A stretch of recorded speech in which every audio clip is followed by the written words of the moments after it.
What's good, y'all? This is my pre-London breakdown for April 23rd. So we're starting off with silver, going to the weekly on here. Weekly looks pretty good.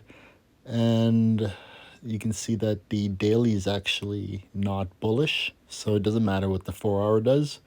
We need to wait for the daily to shift bullish first. GBP CAD, we need the... Looking at the weekly here, like this just looks so weird because it didn't actually react off a weekly area of interest. So I'm just going to move this to not this week because we just didn't have a proper reaction. This is kind of like forcing a trade. AUD, USD, we're at a higher high on the weekly. We'd have room all the way up here. Well, it should, yeah, I would say just above, actually at the top of this part, not there, at the actual top of it. That would be the take profit.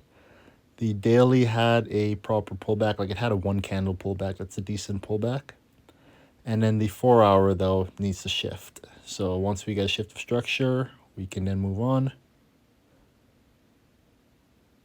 Just double checking it here. So yeah, moving that to needs the 4-hour shift of structure. USD SGD at a low. The daily has shifted, so that's why the weekly had that long and made its bottom wick first, basically. So daily's now needing to shift again for it to become in trend.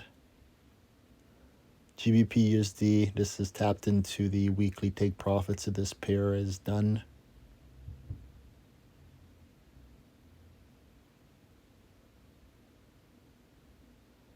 Euro GBP pulled back. Daily is bearish. Daily needs to shift to bullish, so we need a daily shift of structure. USD SEK tapped into weekly take profit, so this can be next week. Euro HUF, daily is bullish. Weekly is bullish. Double checking the daily again. Yep, it's definitely bullish. 4 hours also bullish. 4 hours had a pretty decent pullback. So this one is going to be ready the soonest because it even has a rejection candle. So when 7 comes, 7 p.m., around that time. So here we have a proper weekly pullback. Going to the daily. The daily is also bearish. Going to the 4-hour. The 4 hours also shifted. So this needs to have a proper 4-hour pullback. That's AUD CAD. USD ZAR weekly as just went crazy, like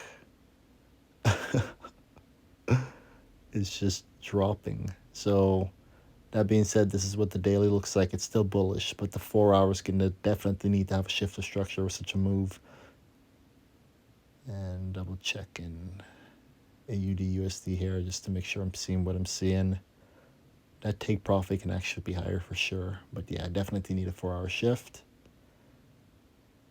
And yeah, this is everything.